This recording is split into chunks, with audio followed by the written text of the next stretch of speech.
Rudolf Stingel was born 1956 in Merano, Italy. He is an artist based in New York City. His work engages the audience in dialogue about their perception of art and uses conceptual painting and installations to explore the process of creation. Using readily available materials such as styrofoam, carpet, and cast polyurethane, Stingel creates art based upon an underlying conceptual framework and challenges contemporary notions about painting.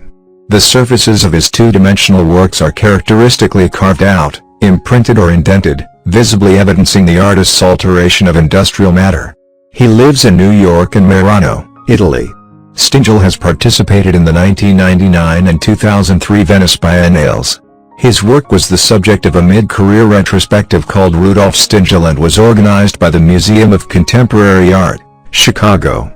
It was exhibited at the MoCA and at the Whitney Museum of American Art, New York, in 2007. In his first solo museum exhibition in the United States, Stingel lined the MoCA's three-story atrium space, and a gallery space at the Whitney, with an aluminum-faced installation and suspended an ornate chandelier from the ceiling. The public was invited to scratch messages and images into the soft walls.